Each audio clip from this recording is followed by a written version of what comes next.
Parágrafo 68.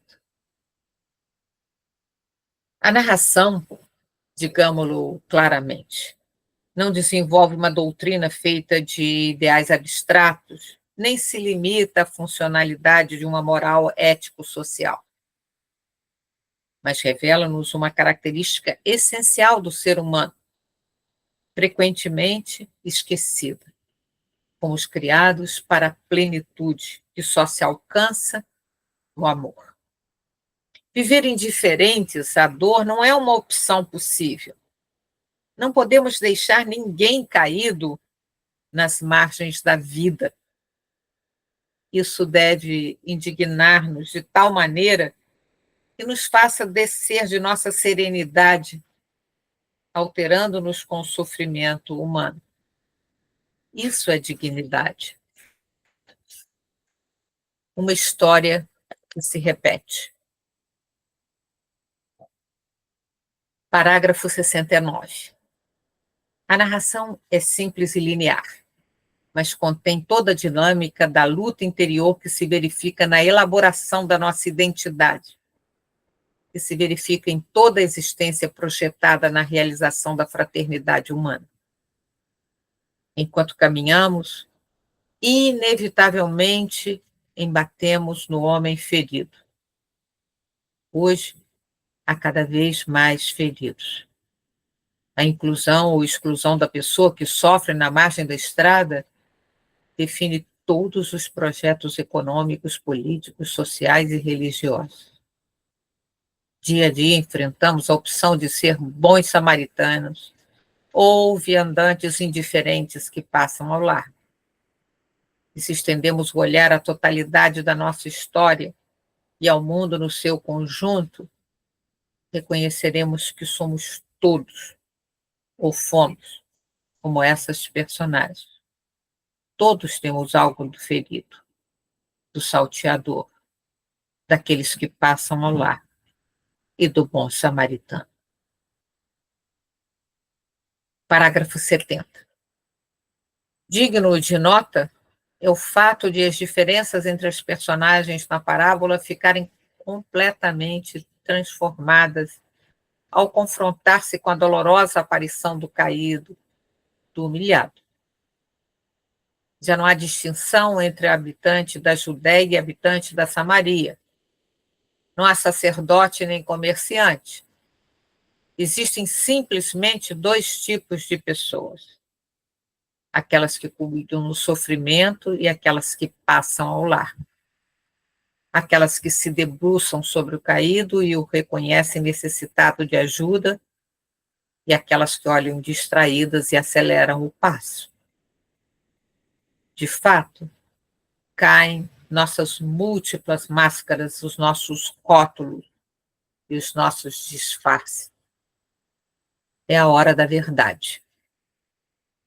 Debruçar-nos-emos para tocar e cuidar das feridas dos outros? Abaixar-nos-emos para levar às costas o outro? Este é o desafio atual, de que não devemos ter medo. Nos momentos de crise, a opção torna-se premente. Poderíamos dizer que, nesse momento, quem não é salteador e quem não passa ao largo, ou está ferido, ou carrega aos ombros algum ferido. Parágrafo 71. A história do bom samaritano repete-se.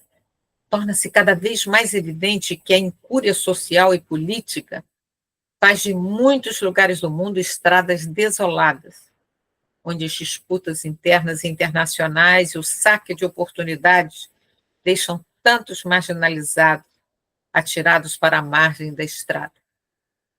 Na sua parábola, Jesus não propõe vias alternativas, como, por exemplo, no caso daquele homem ferido, ou de quem o ajudou terem dado espaço dos seus corações ao ódio ou à sede de vingança. Isso cederia. Jesus não se detém nisso. Confia na parte melhor do espírito humano. E, com a parábola, anima-o a aderir ao amor, a integrar o ferido e construir uma sociedade digna de tal nome. As personagens. Parágrafo 72. A parábola começa com os salteadores. O ponto de partida escolhido por Jesus é um assalto já consumado. Não nos faz deter na lamentação do fato, nem dirige o nosso olhar para os salteadores. São coisas do nosso conhecimento. Vimos avançar no mundo as sombras densas do abandono, da violência usada para mesquinhos interesses de poder, acúmulo e repartição. A questão poderia ser: deixaremos ali estirado por terra o homem maltratado para correr cada qual a esconder-se da violência ou a perseguir os ladrões? Será o ferido a justificação das nossas divisões irreconciliáveis, das nossas cruéis indiferenças, dos nossos confrontos internos? Parágrafo 73.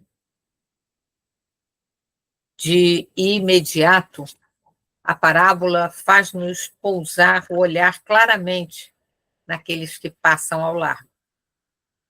Essa perigosa indiferença que leva a não parar, inocente ou não, fruto do desprezo ou de uma triste distração, faz as duas personagens, o sacerdote e o levita, um reflexo não menos triste daquela distância menosprezadora que te isola da realidade. Há muitas maneiras de passar ao largo que são complementares. Uma é ensimismar-se, desinteressar-se dos outros, ficar indiferente. Outra seria olhar só para fora. Relativamente a essa última maneira de passar ao largo, em alguns países ou em certos setores deles, verifica-se um desprezo dos pobres e da sua cultura, bem como um viver com o olhar voltado para fora, como se um projeto de país importado procurasse ocupar o seu lugar. Assim se pode justificar a indiferença de alguns, pois aqueles que poderiam tocar os seus corações com as suas reivindicações simplesmente não existem. Estão fora do seu horizonte de interesses. Parágrafo 74. Nas pessoas que passam ao largo, há um detalhe que não podemos ignorar. Eram pessoas religiosas. Mais ainda, dedicavam-se a dar culto a Deus, um sacerdote e um levita. Isso é uma forte chamada de atenção. Tudo indica que o fato de crer em Deus e o adorar não é garantia de viver como agrada a Deus. Uma pessoa de fé não pode ser fiel a tudo o que essa fé exige dela e, no entanto, sentir-se perto de Deus e julgar-se com mais dignidade do que os outros. Mas há maneiras de viver a fé que facilitam a abertura do coração aos irmãos. E esta será a garantia de uma autêntica abertura a Deus. São João Crisóstomo expressou com muita clareza esse desafio que se apresenta aos cristãos. Queres honrar o corpo de Cristo? Não permitas que seja desprezado nos seus membros, isto é, nos pobres, que não têm que vestir, nem o honres aqui no templo com vestes de seda, enquanto lá fora o abandonas ao frio e à nudez. O paradoxo é que, às vezes, quantos dizem que não acreditam podem viver melhor a vontade de Deus do que os próprios crentes. Conteúdo. Conteúdo. Conteúdo. Conteúdo.